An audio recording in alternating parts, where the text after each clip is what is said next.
إن الله وملائكته يصلون على النبي يا أيها الذين آمنوا صلوا عليه وسلموا تسليما. صلى الله عليه وسلم.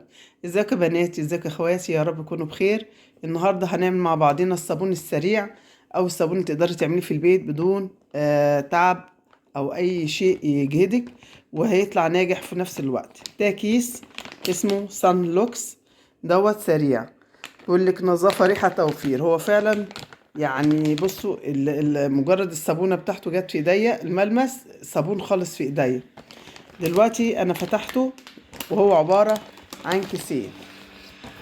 هنطلع الكيس ده نفضيه، وفي كيس تاني جوه اللي هو اللون بودرة، هنفضيه برضو مع بعض. الكاميرا شغالة وهنشتغل مع بعض، خليكم معايا.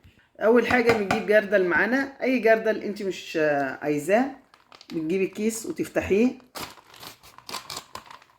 فتحنا الكيس، هنفضيه كده مع بعضينا. بسم الله الرحمن الرحيم.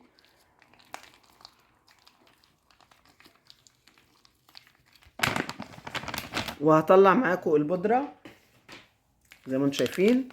انا بعمل كل حاجة قدام الكاميرا عشان تبقوا عارفين الخطوات. ماشي، هنفتحها برضو الكيس كده. بسم الله، بسم الله الرحمن الرحيم. هو عبارة بصوا عن بودرة. عايزين تستعملوا نص الكيس استعملوه، عايزين تستعملوا معاه نص البودرة استعملوه، عايزين تستعملوا الاتنين مع بعض نفس المقدار حسب رغبتك انت. طيب الطريقة ازاي؟ هتلاقي الطريقة موجودة على الكيس، يعني انا عرفتها موجودة على ظهر الكيس. الكيس هنا هتلاقوا فيه طريقة الاستعمال. هنا ده مكتوب ايه؟ المعلومات، وهنا طريقة الاستخدام. هتلاقوا موجود فيه كل حاجة. ان استعملتي الاتنين زي ما انا عملت كده هيبقى 8 لتر مية. استعملتي نصهم، نص البودرة نص الكمية بتاعت الصابون، هتستعملي 4 لتر مية بس. طب ايه السبب ان هو يطلع لك خفيف او تقيل؟ على حسب ما انت بتحبي تستخدمي. هجيب كده بقى معايا المية. بس اول حاجة اقلب زي ما هما كاتبين، انك لازم تقلبي بعصاية. اقلب البودرة، ادوبها في قلب المادة بتاعت الصابون. حلو قوي كده. تقلب كده قلبناه كله في بعضه. هننزل بالمية بتاعتنا. بسم الله الرحمن الرحيم.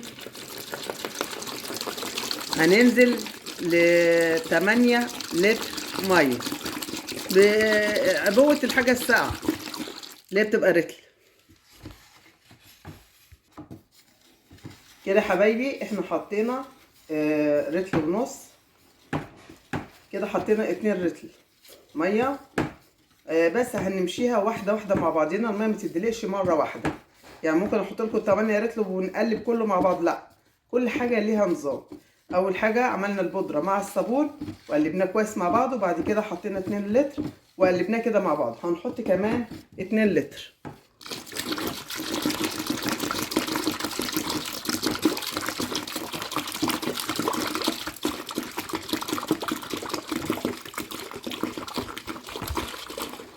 وهنفضل برضو نقلب كده. هنحط ال2 لتر التالت مرة، ده كده 6 لتر. وبرضو التقليب شغال زي ما انتم شايفين كده، ونقلب كده. اخر عبوة معانا هننزلها كده 8 لتر. بالنسبة ليكم 8 لتر. عايزينه تقيل شوية خلوه 6، خلوه 7 على نفس الكمية. عايزينه اخف من كده اعملوا نص الكيس من ده ونص كيس من البودرة وقلبوا. وبدل يبقى 8 لتر مية يبقى 4 لتر مية، والتقليب ما نقفش عنه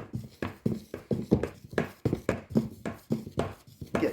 هنسيبه قد ايه بقى؟ هنسيبه ساعتين على هذا الشكل، يعني ما ناخدش منه نستعمل على طول، لا، لازم تسيبيه ساعتين. الساعتين دول عشان يتغلغل في بعضه ويبقى صابون زي اللي انت بتشتريه من بره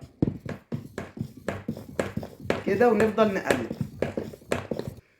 كده. نشوف شايفين ما شاء الله اللهم بارك؟ شايفين ما شاء الله اللهم بارك؟ عايزه تخفيه تاني خفيه، عايزه تقليه تاني تقليه. تقليه ازاي بقى؟ تقللي في الميه، تقللي في الميه يديكي المستوي اللي انت عايزاه بالظبط. كده هنسيبه ساعتين، بعد الساعتين دول تقدري تستعمليه زي ما انت عايزه، هيكون تغلغل في بعضه والخامات كلها بقت واحده. ده كان الفيديو بتاعنا، يا رب يكون حاز على اعجابكم. ان عجبكم متنسوناش باللايك والسبسكرايب والتعليقات الجميله لبيت المنى. اشوف وشكم بخير. يلا هموا، يلا قوموا اعملوا علشان شهر رمضان الكريم. كل سنه وانتم طيبين. السلام عليكم ورحمه الله وبركاته.